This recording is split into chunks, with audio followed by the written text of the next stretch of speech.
Imagine receiving a letter that thanks you for your own oppression, not from your enemies, but written as if they're speaking to you and smiling in your face. Today, we're breaking down a letter Dr. Price read that exposes a mindset that still exists right now. In one of the most powerful moments from the Race, Religion, Racism series, Dr. Price reads what's known as a letter to Black America. And at first, it sounds polite, it sounds appreciative, it even sounds thankful. But the deeper you listen, you realize it's not gratitude, it's manipulation. And this letter paints a picture of a system that benefits from Black dependency, division, and distraction, and thanks you for maintaining it. And what's dangerous is that some of what's described in that letter is still happening today. Dear Black Americans, after all of these years and all we have been through together, we think it's appropriate for us to show our gratitude for all you have done for us. We have chastised you, criticized you, punished you, and in some cases even apologized to you. But we have never formally nor publicly thanked you for your never-ending allegiance and support of our cause. This is our open letter of thanks to a unique people, a forgiving people, a steadfast people, and a brave people. Black Americans, we will always be in debt to you for your labor. You built this country and were responsible for the great wealth we still enjoy today. Upon your backs, laden with the stripes we sometimes had to apply for disciplinary reasons. You carried our nation. We thank you for that. We thank you for your allegiance, your diligence rather, and tenacity. Even when we refused to allow you to even walk in our shadows, you followed close behind, believing that someday we would come to accept you and treat you like men and women. Your strength in the face of adversity cannot be understated. You are truly a great people, and we thank you so much. We publicly acknowledge Black people for raising our children to our sick and preparing our meals while we were occupied with the trappings of the good life.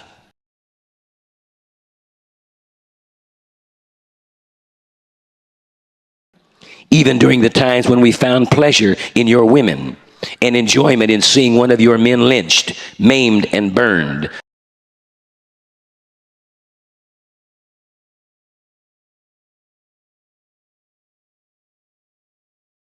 Some of you continue to watch over us and our belongings. We simply cannot thank you enough.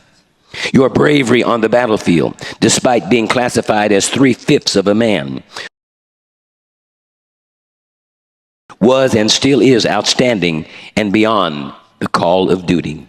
We often watched in awe as you went about your prescribed chores and assignments, sometimes laboring in the hot sun for 12 hours to assist us in realizing our dreams of wealth and good fortune. You were always there, and we thank you. Now that we control at least 90% of all the resources and wealth of this nation, we have Black people to thank the most. You were there when it all began, and you are still with us today, protecting us from those Black people who have the tenacity or temerity to speak out against our past transgressions.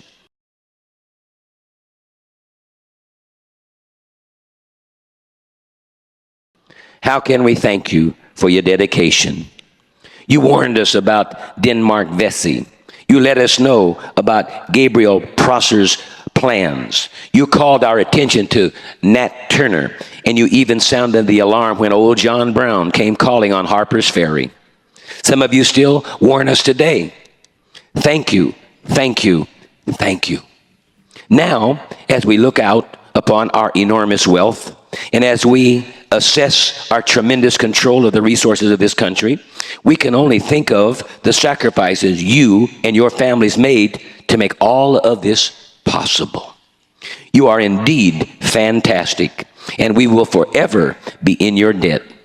To think of how you have looked out for us for hundreds of years, and to see you still doing the same thing today is simply amazing. Okay, let's take a moment and take some time to look at what this letter is really saying. I'll give you 5 points. Point number 1, it says, thank you for your loyalty and dependence. Now, the letter celebrates dependence on our dependence, that is, on systems, businesses, and institutions. And you correlate that to present day, economic dependency is still a major issue. Trillions of dollars in buying power, but very little ownership, and supporting brands that don't reinvest into the community. So the translation is this: you're powerful, but you don't control your power. Point number 2, you don't need your own banks, businesses, or systems. The letter mocks the idea of independence. Relate this to present day, there's a lack of Black-owned infrastructure at scale. Difficulty sustaining Black businesses due to lack of collective support. And what I mean by that, well, the collective support is us, being Black people, supporting those businesses, those Black-owned businesses, because we see the white businesses as being more structured. And you know what? And sometimes we ourselves add to this mindset, because, and I've come across this situation, other Blacks will tell you that you go to a Black-owned business and they're not coming full circle with you. In other words, you're not getting the kind of service that you would get if a white person showed up at that door or at that business. And that's just true. So we need to do better in that. So we have difficulty in sustaining Black businesses due to a lack of collective support. Also, recycle the dollar, be it that conversations, and those conversations are still being ignored. Recycle the dollar is, again, putting back into Black businesses so that dollar is recycled within the community instead of going outside of the community. And the translation is this: as long as you depend on us, you keep us in control. Point number 3, your division is our strength. Now, the letter highlights fighting, distrust, envy, and disunity. Heck, you can go on a social media any day, any time of the week, and you'll see Black people fighting each other. Relay that to the present day situation. Like I said, you go to social media, there's public beef, there's fighting, we're tearing down one another. It's like the crab in a barrel mentality, which is still discussed today. Division politically, socially, and even in the church. Translation: you don't need enemies when you're divided. Point number 4, we'll sell you everything, including your identity. The letter thanks you for buying everything from products to culture. Translate that to present day: culture being monetized but not owned. Trends created, but profits going elsewhere. Identity shaped by media, not scripture or truth. The translation: we profit off what you create, but you don't own it. And point number 5, we educated your children and shaped their thinking. The letter points to generational influence through education. Relate that to present day: debates over curriculum, identity, and history. Generational mindset shifts away from faith, discipline, and ownership, and outsource thinking instead of biblical or foundational grounding. And the translation: control the mind, control the future. And here's the real question on that: is this letter just history, or is it a mirror? Thank you for continuing to bring 95% of what you earn to our businesses. That is so gracious of you. Thanks for buying our Hilfigers, Karens, Nikes, and all of the other brands you so adore. Your purchases of these products really makes us feel that we are at least giving something back to you for your patronage. After all, in the past, the brands we put on you were quite painful, but those of today can be proudly worn because they give you a sense of self-esteem, right? But it's the least we can do for people who have treated us so well.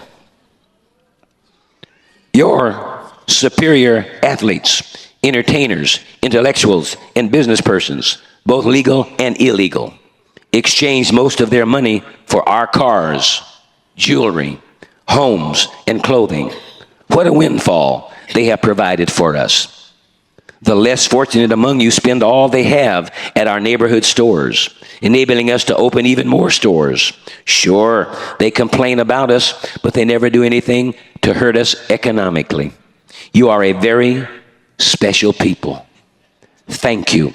Oh yes, allow us to thank you for not bogging yourselves down with the business of doing business with your own people. We can take care of that for you. Please don't trouble yourselves with it. Yes, you were very successful at it after slavery ended and even as recently as 1960.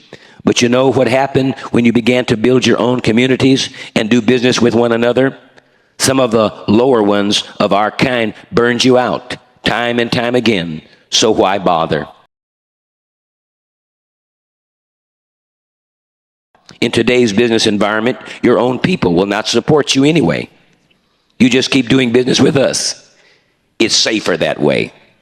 Besides, everything you need, we make anyway, even kente cloth.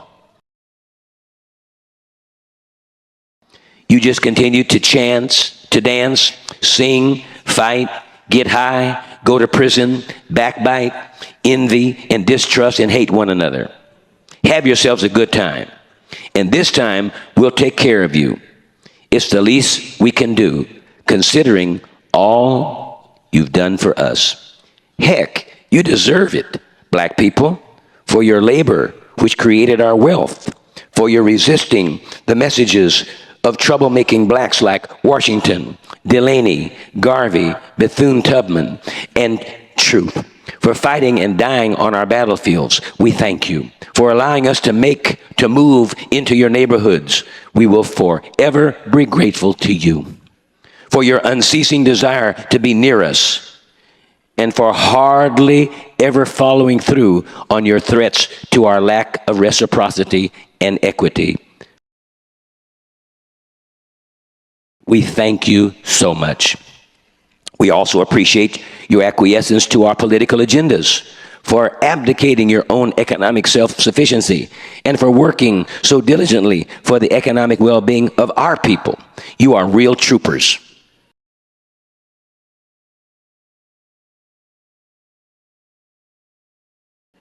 And even though the 13th, 14th, and 15th Amendments were written for you, and many of your relatives died for the rights described therein, you did not resist when we changed those black rights to civil rights.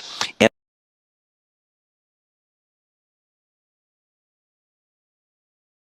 allowed virtually every other group to take advantage of them as well. Black people, you are something else. Your dependence upon us to do the right thing is beyond our imagination. Irrespective of what we do to you and the many promises we have made and broken. But this time, we will make it right. We promise. Trust us. You's a liar! Tell you what, you don't need your own banks, your own hotels. You can continue to stay in ours. You have no need for supermarkets when you can shop at ours 24 hours a day. Why should you even think about owning more banks? You have plenty now. And don't waste your energies trying to break into manufacturing. You've worked hard enough in our fields. Relax. Have a party. We'll sell you everything you need. And when you die, we'll even bury you at discount. Now, how's that for gratitude? Finally, the best part. You went beyond the pale and turned your children over to us for their education. With what we have taught them, it's likely they will continue in a mode similar to the one you have followed for the past 45 years. When Mr. Lynch walked the banks of the James River in 1712 and said he would make us a slave for 300 years, little did we realize the truth in his prediction. Just 13 more years and his promise will come to fruition. But with 2 generations of your children having gone through our education system, we can look forward to at least another 50 years of prosperity. Wow! Things could not be better. And it's all because of you. For all you have done, we thank you from the bottom of our hearts, Black Americans. You're the best friends any group of people could ever have. Sincerely, all other Americans.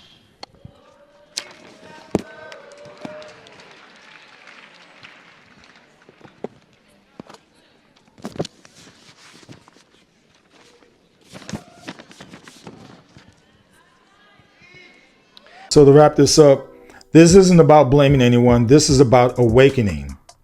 Because the Bible says in Hosea 4:6, my people are destroyed for lack of knowledge, not lack of opportunity, not lack of talent, not even lack of resources. It's lack of knowledge.